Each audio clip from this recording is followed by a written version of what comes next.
Join us on the fearless pursuit of self-discovery and growth. This is Ivy Unleashed, a Gold Ivy production.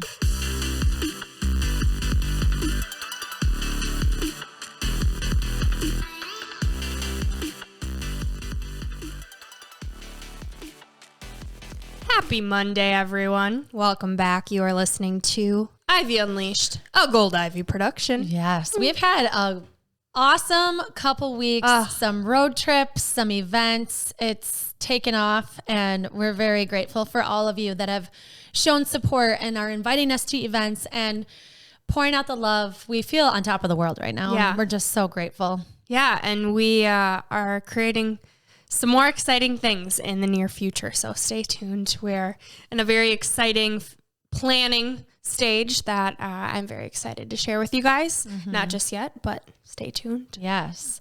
And today is a big day, I feel, of reflection. I think this episode's going to be really personal, and we want it to be really personal for you too, to really dig deep into, you know, you're going to be hearing our stories, our perspectives, our experience. But as you're listening, I hope that you can think about how it applies to you, or what message you're hearing, or reflecting on in your life how you've had to build resilience, because being a human is hard. And say it again for the people in the back. Being a human is hard. And I think that it's got me thinking a lot about being a child, and how I have children, and how naturally as human beings, we are resilient creatures.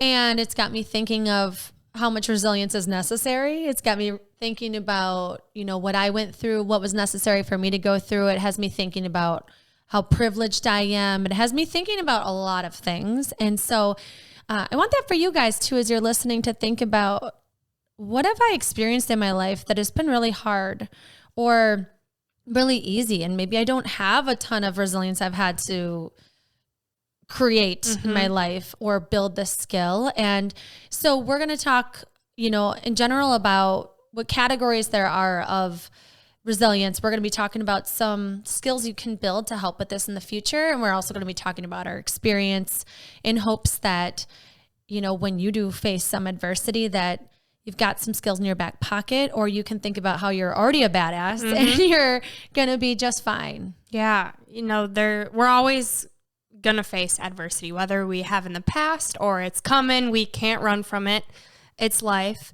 And the first step in really figuring out how to handle this, or even tackle this topic with any topic, is awareness. And so starting off by just inviting you guys to think about your life, how you got to where you are, what that looked like, the challenges you've had to overcome, how proud you are, and to hold space for that. But then to also think about where you want to go.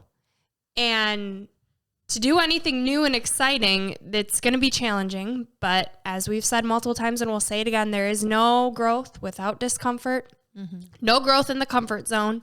And so we're going to give you guys some tools that have helped us to build resiliency. And when we think of resilience, what comes to mind? And we have to start with our stories first.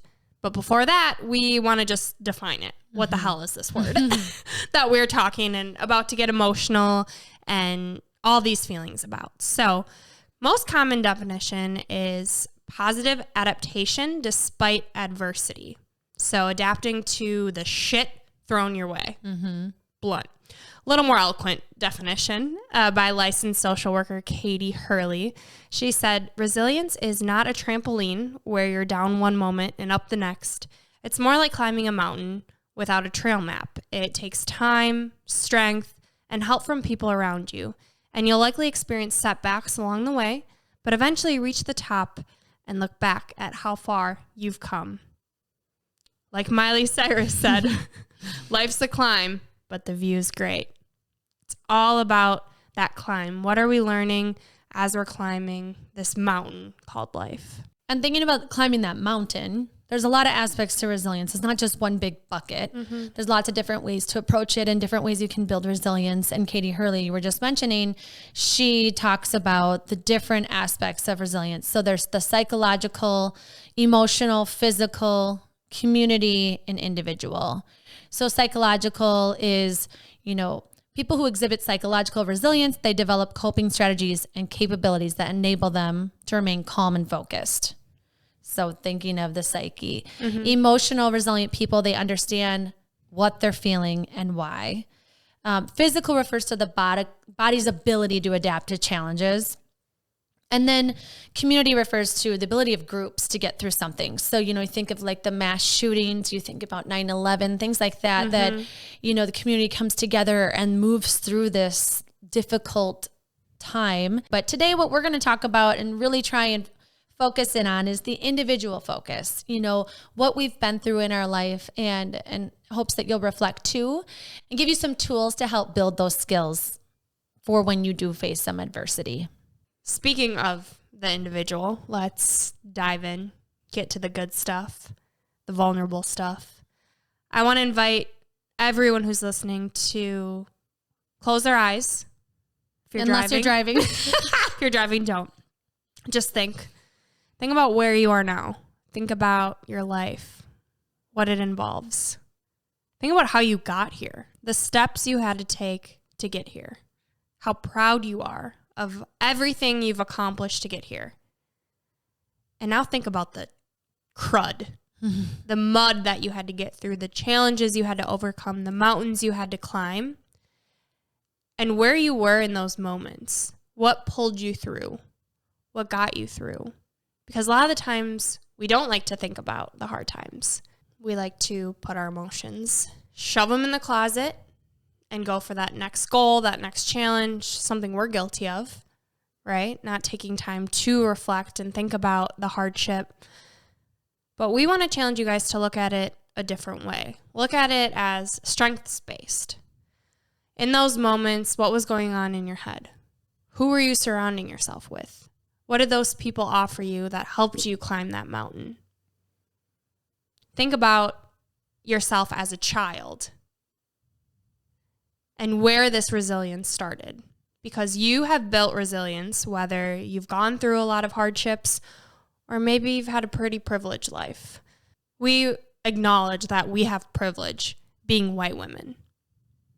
And we have gone through hardship in our life. We have built tools in our toolkit that have helped us get to where we are now. And that's what we want to share with you guys.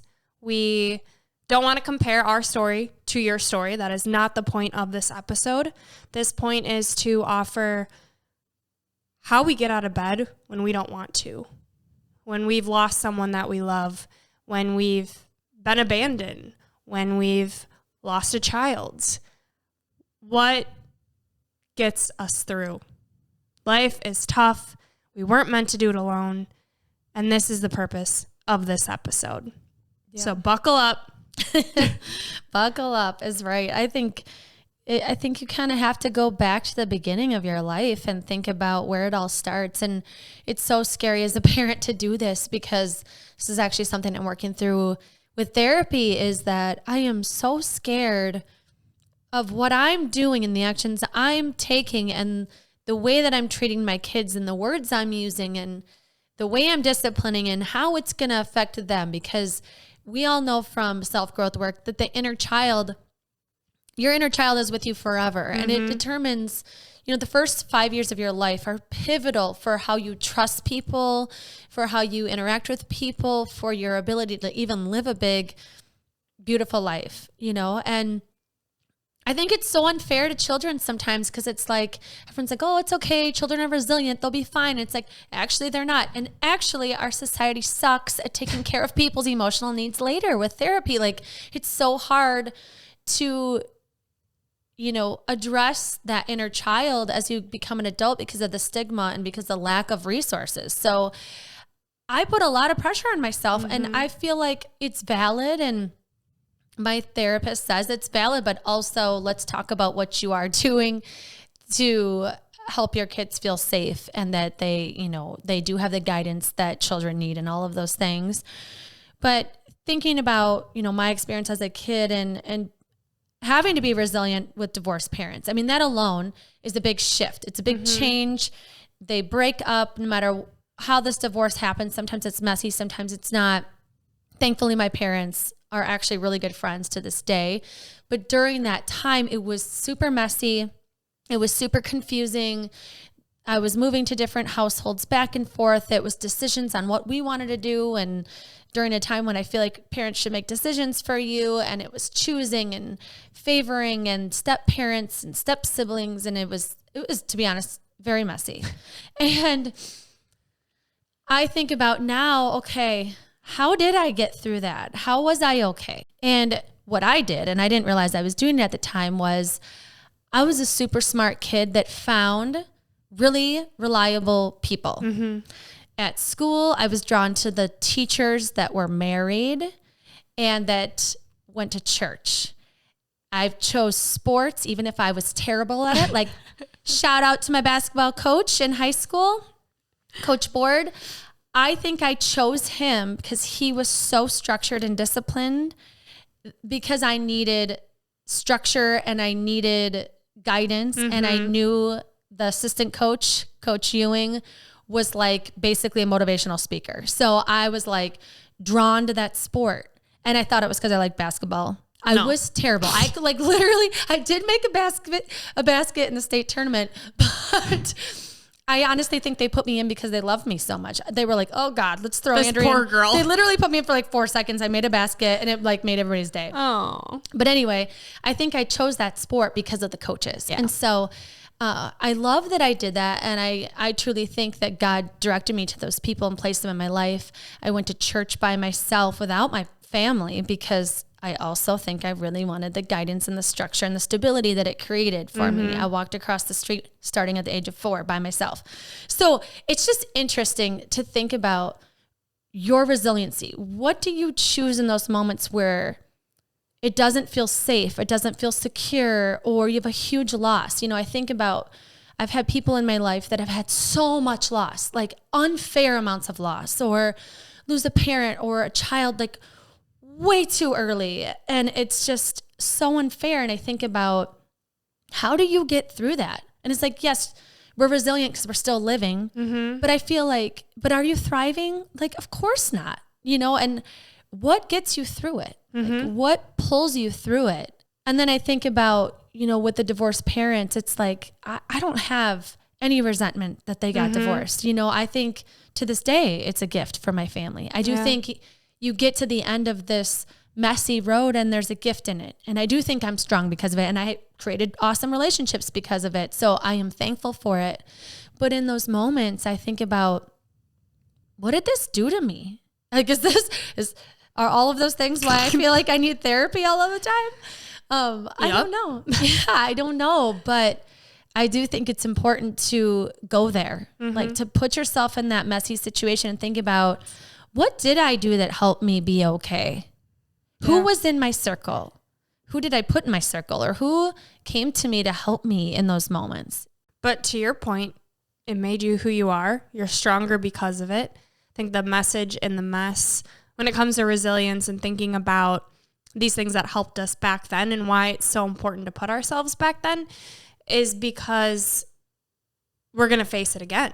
We're going to face hardship. And so to know what you need, what got you through these moments in your past, what's helpful, right? It's looking to mentors, people that have a strong relationship, whether it's with faith or with their family. They have that loving, that they can provide that safety. As children, that's what we need. We need to know that we're safe. And with divorced parents and the messiness of it, or whatever happened in your childhood, if you didn't have a safe, loving home, like, that shit messes you up, just to put it bluntly. But you don't realize it at the time. I think that's what's beautiful but weird. And what I'm going through in therapy is, how did I not realize that, like, that wasn't normal in the moment, right? Like, why is it taken until I'm 25 and now wanting to do this work? I hit this health journey and I'm unpacking stress and all these other symptoms I'm having that are exacerbated by stress. So, like, all right, let's figure it out. And it's peeling back all of these layers of my childhood that I didn't know I had trauma. Like, to me, not having a dad in my life, like, that was just normal. Like, it was my norm. And it takes looking at it from a different lens, being in a different mental space now, to be okay to go back there. Like, now I'm in a safe place in my life with a therapist. And I think that's why therapy is so beautiful and empowering and needed, because this inner child sticks with you. These things that have been imprinted on you from a young age, it's in your subconscious. You don't even know it. Like, these memories start flooding and you're like, what the hell? Like, I've been carrying this with me for 25 years. Like, oh, it's wild, but you're in this new space, this new headspace, and you guys listening too right now, to go back to where you were as a child and to think about what you had. Like, similar to you, Andrea, I had teachers that reached out to me and cared about me and, knew what was going on behind the scenes. And I was drawn to that. I was drawn to being busy in sports and school, academics, but I was always trying to prove something. And that trying to prove something has made me proud of who I am. It's given me the grit that I have and all these things I'm proud of, but it also affected me in really interesting ways that I'm now learning about. I've learned too in therapy that we create these patterns from our childhood, right? Mm-hmm. So if we have a parent that's emotionally unavailable, we tend to find partners that are emotionally available, right? Or if you're an achiever to get the attention when you're younger, you continue to keep achieving. Like you said, and it's your subconscious. Yeah. Like, you're doing things without even realizing you're doing them. And so I think it's important to think about, like, what was I doing as a kid? Maybe your parents were awesome and they were home, but you had multiple siblings. How did you get their attention? So what are you still doing? Mm-hmm. Are you just giving because then you get praised for being the person that gives all the time? Like, what is it that you did to cope with what you didn't get? And this is not to throw a pity party or be a victim at all. It's just to think about, how am I wired? Yeah. What served me well? What maybe I could I let go of? Or just observing, like, these are my tendencies and it's okay. Yeah. But how can I use my strengths to push through when adversity hits again? Totally. Yeah, it's crazy to think about what's wired in us as children, what's imprinted on us, right? For me, it was being go, go, go, so that I didn't have to think about what I was missing as a child or deal with those emotions. But taking it one step further, I think it was, I wanted to be seen, right? Like, there's a reason that I worked so hard that I wanted to be on varsity dance as a freshman, to be at my brother's games, who my dad went to but didn't come to any of my stuff. If I didn't go to therapy, I wouldn't have thought of that. Whoa. There's a reason that I was valedictorian, because my dad always asked about school. And that's something to think about. All these things that I didn't realize until I got sick, right? I was in Florida and my body was like, psych, like, slow the hell down. Like, you're going way too effing fast for your life right now. Like, you can only run so fast. And I always say that's my message in the mess, is like, your body's catching up to you. Your body knows way more than you do. Like, you need to listen to your body. And so it was a blessing, but it sucks. And it's causing me to unpack all of this. And, even with, you talk about your partner, right? And who you had. And I have the fear of the people around me leaving. Like, that's just in me. And that's that hardwired. And it gets me uncomfortable and I don't want to go there, but I have to. And my boyfriend now, anything's wrong, he immediately calls me and wants to fix. And it's so uncomfortable for me because I never had that. Mm-hmm. And it's this self-sabotage of, like, I don't want to talk right now. Like, I'm pushing you away because this is foreign to me. And that's what you're going to do anyway. So I'll just push you away myself so that you don't have to do it. So I can protect myself. Like, what can I control? And up until this point, like, that's been my resiliency. Like, that's what has gotten me through, of, like, I'm going to make myself proud. I'm going to do this all on my own. I don't need you. And now, thinking about it and getting to this inner child in me and being like, you need that. Mm-hmm. Like, you can't do this shit alone. Mm-hmm. Like, this is so hard. And there is nothing wrong for asking for help, but you think there is because you've never had anyone to help you, you know, like, and not to take away from my mom and my grandparents and the people that I had in my life, because I'm so grateful for them. But there's something about, you need your dad. You need your dad. Like, everybody needs their mom and they need their dad. Your whole life. It doesn't ever end. It's the inner child is in you and it's missing. It's a hole. Yeah. So it's funny that this is our topic this week, because my therapy session on Monday, my therapist called me resilient. She said, you cannot teach grit. You cannot teach this. It is through adversity and it sucks, but it's something to be proud of. And then we worked through it and it was effing hard. But we came to this realization that is so wild, and it just proves this, how impactful this imprint in your childhood is on you, and why it's so important to recognize and be aware of these tendencies that you have. So I have these gut issues, right? And working through them, working with a specialist, trying to figure it out. And we're talking about the feelings that come with that, of not feeling well with my gut brings me back to this place, my inner child, of anger and grieving the loss of a parent that should be helping me. And it was this full circle moment of wanting to get well so bad, doing this all on myself, being go, go, go, and not being able to just surrender and allow people to help me because of how uncomfortable it is and how I have trust issues because the person that I was supposed to trust the most, I don't. And it's figuring out, how do I unattach these hard wires in me that are keeping me where I am and allowing me to not keep building resilience, because I think that it's making me stronger and, you know, using this as pride of who I am. I got through all these things. Yeah, kudos to you, but it's also hurting you. So how do we move past this? So we're aware of where we are because of our childhood, and now what? Well, I think the space that you're in and where I am is that there's a person that loves you a lot, that's there for you to help you. And it's hard not to have your trust issues affect them. And they will, but they'll love you through it if they're the right person. And I think that by Ian calling you the second that something's wrong, he's showing you, like, right, I am here. And if there's any problem, I got you. I'm not going anywhere. And I think that's just who he is. I think that he's in your life for a reason. I think he's an angel. I love you, Ian.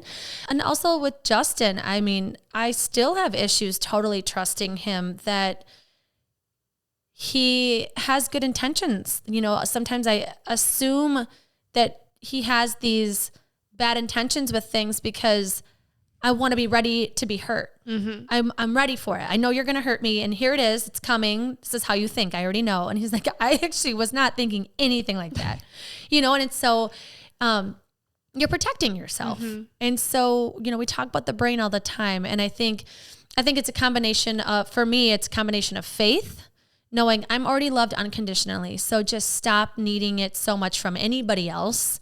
You're good. Mm-hmm. He's got my back. And then it's a combination of therapy to kind of just be aware and to work through things. And then I do think it's like self-growth outside of that, where I'm thinking of the book by the holistic psychologist, How to Do the Work, where she literally talks about the inner child and just learning more about how you're wired outside of needing the therapist once a month or every couple of weeks, right? Because you have the option to be free from these things and to continue to work through them and to get to more of a peaceful, loving place with not just other people, but with yourself and the adversity that you have faced or that you still are facing, or the unexpected things that are happening, you know, how you can work through them. And I mean, we all just got a curveball thrown at us with COVID, you know, and the resiliency people had to endure during that, you know, with being maybe in an unsafe space or with your family all the time, where maybe you weren't as aware of everybody's quirks or alone. And then you're realizing the mental space that you're really in when you don't have these distractions. That's totally what it was for me. Yeah. Think of how hard this work is. And we always talk about like, why are we the people that just have to dig deeper and like be better? And why can't we just be satisfied where we are? Well, that's not who we are, because we realize that there's infinite possibilities of where we can take our lives and we can do better and be better so we can serve better. And it takes acknowledging the space that you're in, where you came from, and working through those so that you can be better. So that there can be abundance instead of you continually thinking about how you were a victim in the past. I think it's like you can't have closure with it if you don't acknowledge it. Like I'm at a place with my parents that's beautiful. You know, I was just sitting at Justin's family's cabin on a beach between my parents that like drove there together. And it's just like, it's wonderful because we've worked through all of the uncomfortable feelings, or, you know, my parents have owned their mistakes. Like they've worked through it. They own it themselves. They've apologized to us kids, and they're friends. And so it's like, I think you have to have that in order to move through it. Maybe not from them, but for me to maybe forgive them in my own brain and get to that inner peace. So I do think that there's a piece of it that you can have abundance in your life. You can chase your dreams and you can do all these things. But I do think if you don't acknowledge all the hardship and what's holding you back. Yes. How do you push past when you don't even know why you're stuck? That's a great question. And also, I just have to say, I told my therapist Monday, I just get so frustrated that I'm doing the work that the people who caused me to do the work should have been doing on them themselves. It's so true. It's like, but it's making me better. But if you get to a peaceful place, you won't need it anymore. If you get to that place. I think I'm always going to. Like, can I just see you every week for the rest of my life? No. I'm not saying you don't need a therapist. I'm saying you won't need any validation from someone else. If you keep doing this work on yourself, you're going to be so zen. You're going to be Gabrielle Bernstein hanging out, and your peace, and your just everything is love, and all you have less resentment. And I think that's the goal for me, is like, get rid of the resentment, get rid of the victim mentality. Think about how I can help other people build resiliency that have less fortunate lives than I do. Or, you know, the work we're doing with YouthLink, it's, you know, Brooke and I are at YouthLink the other day, and we're doing it's a homeless shelter in the Twin Cities. And we are doing a workout. And, you know, I, as a personal trainer, have to think about form and, you know, making sure you do your lunge correctly. And modifications. It's modifications. Never in my life or never in my education have I been trained on how to adjust someone's form due to gunshot wounds and scarring. And it was a very humbling moment of just thinking like, wow, any hardship I've gone through, like it just gave me perspective. Like for that poor girl, I have no idea what the circumstance was, but she was there, complete light. Yes. So happy, dancing with us and finding the joy. And that experience showed me that what I've been through, it's important to acknowledge. It is my own journey, right? But also doing this work shows me that if I can help pass on some skills to people, or to hear their stories about how they've built resilience and learn from them on how they got through that, or give free resources or whatever it may be, like building resilience is so important in all populations. And I think, we have this individual focus now, but we can move to community, you know, we can move to emotional, we can bounce around with all these different categories. Yeah. I think that speaks to the power of community. Having those people that not only are going to help you through the dark times, but also put things in perspective for you, to have a mix of, okay, like I'm doing okay. I am doing okay. Or like, oh man, I really need your help, to help each other. Yeah, to help each other. And like sometimes you just get wrapped up in your own little world. You know, you can create a problem out of anything. Right. You know, we get moods, we have hormones, we have all the things. Getting perspective's important. And I think hearing other people's stories, that's why we do this work also on Ivy Unleashed, is that hearing someone else's story and what they've been through just shows you like it could always be worse. Like your story is valid, it's important. All of our stories are.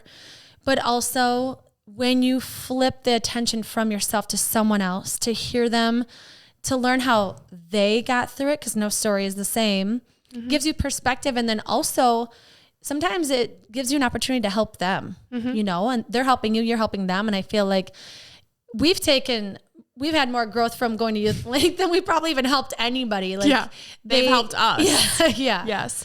And it also has given us a chance to be grateful for what we have, right? When we hear someone's story of the hardships they've been through, we're grateful for what we do have. And I think that's a huge part in being resilient, is focusing on the good. And that's what brings you out of these dark times. For me, when I'm struggling, gratitude and redirecting my brain and these thoughts that I'm having, stopping them in their tracks and forcing gratitude and good things has been a lifesaver. I think a big part of what helps me as an adult now, besides my faith, is my just daily practices. You know, when I get away from my routine in the morning, I feel kind of lost.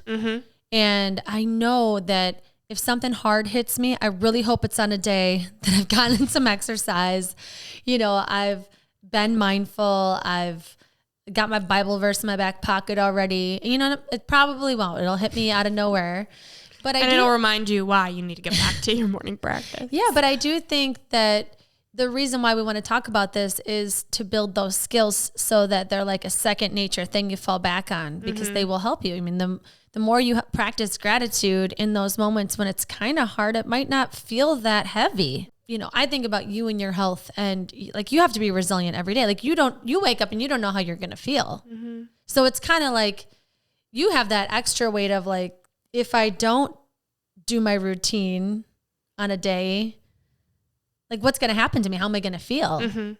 I've definitely built resilience these past 3-4 years. You know, I've seen, since 2017, I've seen over 50 doctors, specialists, alternative medicine. Looking back and talking to my therapist Monday about this too, what has gotten me through it? And we talked to this idea of my identity is getting well, because I haven't been well and I know what it can give me. I've surrounded myself with people who are thriving and feel good, and I don't remember what it's like to be in that spot, to wake up and be full of energy and to not have to worry about going to a party and not feeling good, or the energy it takes to get ready for the day.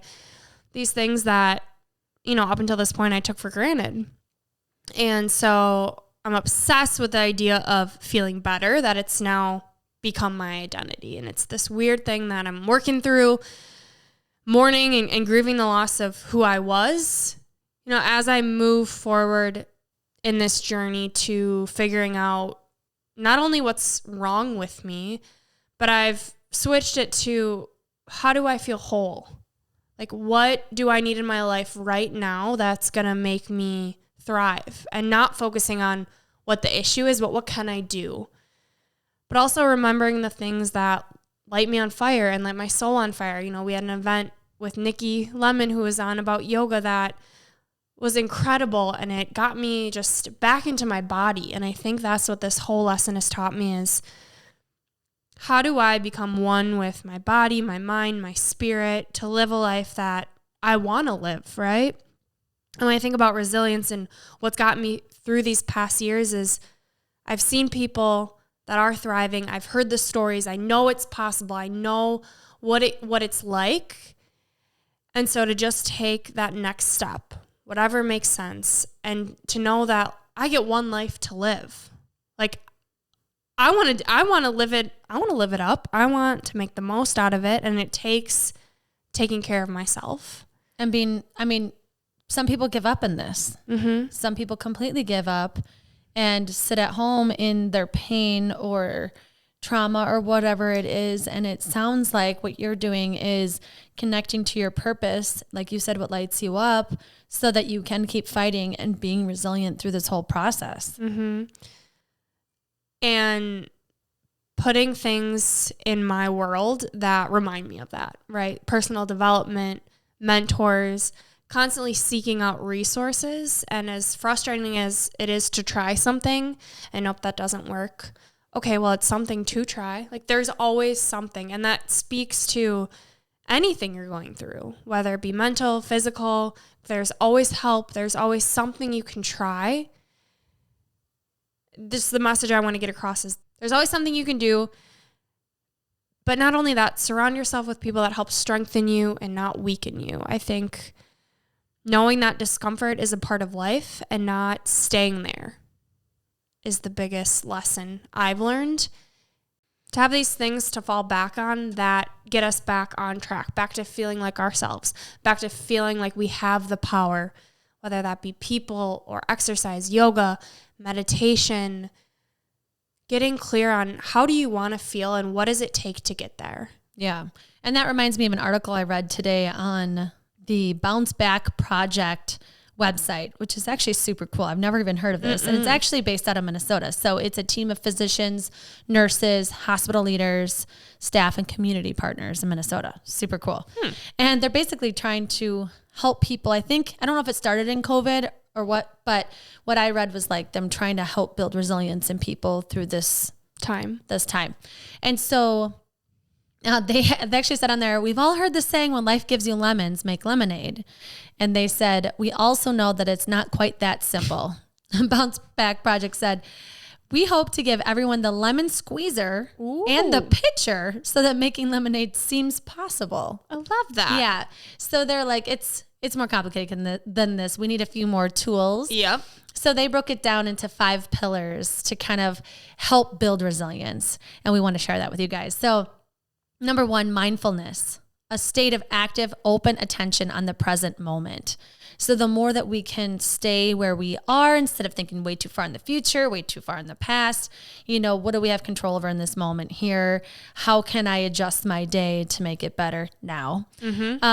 Purpose, the recognition that we belong to and serve something bigger than ourselves. So just like you're doing in your life, I think the more you're connecting to your purpose, it's pushing you through this, Yeah.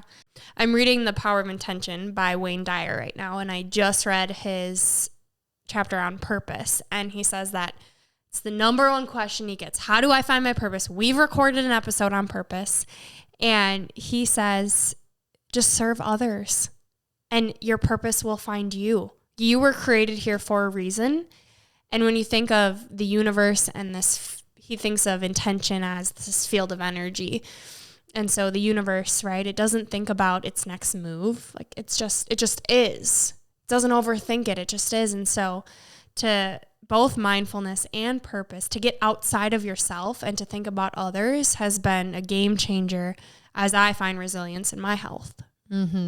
Yeah. And speaking of that too, like serving others, relationships. So relationships is the next pillar.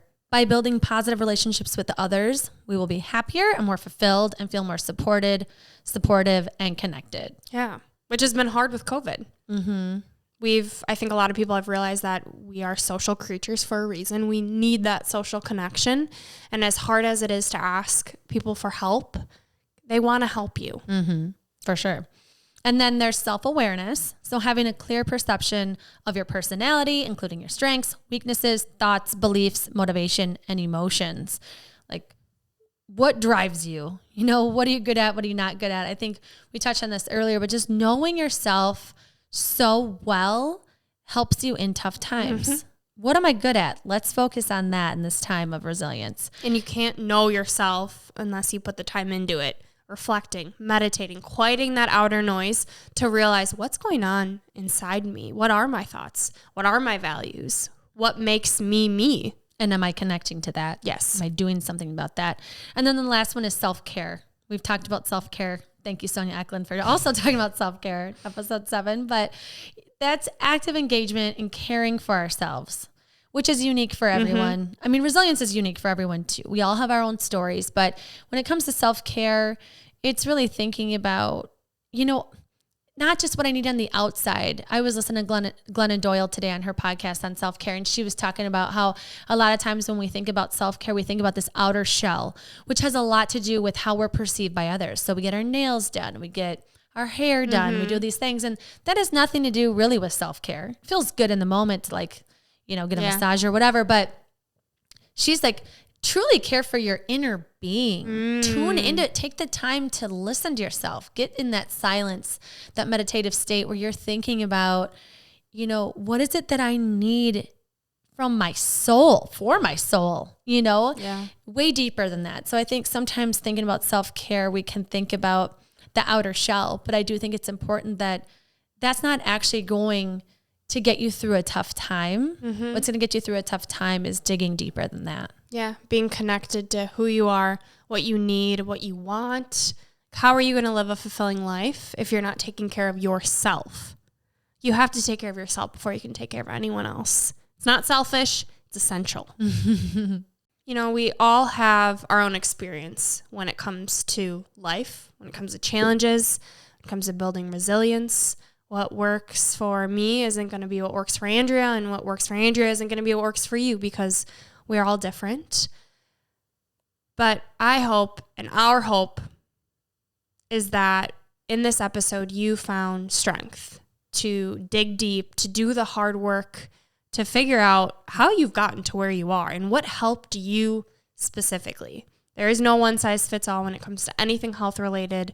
It's the same case when it comes to resilience. Resilience is something that you can build. You're not born with it. You build it. You put time, you put effort into it, just like self-care, just like building yourself. What is going to bring you a life full of joy, happiness, peace, all of these things? What's important to you? What do you value? And how do you get there? And what are these practices that you're going to fall back on when you are struggling?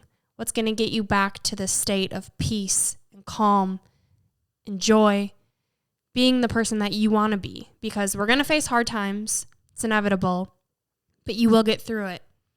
And by digging into your past, you will see that you have gone through it. You've gotten through so much, and you will continue to get through so much. And you have people that support you and love you. Us. We are here for you, and that is the reason that we started this. And for anyone struggling, there is help out there. Message us. Reach out. We are here. And we want to offer all of the tools that we can. We want you to tune in to what's helped you be resilient, so you continue to build those skills for the next time you face adversity. Tools and resources are what we're here to provide. I'm so glad that you said that. And I just want to remind everyone that we'll plug everything we talked about. We plugged so many resources today. We'll put them all in our blog. Brooke works so hard on our beautiful blog. So we hope that you check it out on our website. And you can find us on all social channels. We're constantly putting in Ivy Reflections, tips, all kinds of different things to help you throughout your week, to elevate your week, to dig into your week, to make you laugh during your week. So Gold Ivy Health Co. on all of those social channels. Yes. All right, now it's time for our 3 gold stars. Number 1, write down 3 experiences in your life that have required you to be resilient. 2, determine who you would go to in desperate times, or who can hold space and support you in a way that you need. 3, incorporate a practice this week that you know helps calm you, creates clarity, or helps center you. And today, for your piece of gold, comes from Thich Nhat Hanh. Resilient trees can weather a violent storm because their roots are deep and firm. This is Gold Ivy signing off. Listen to your truth and go chase your gold.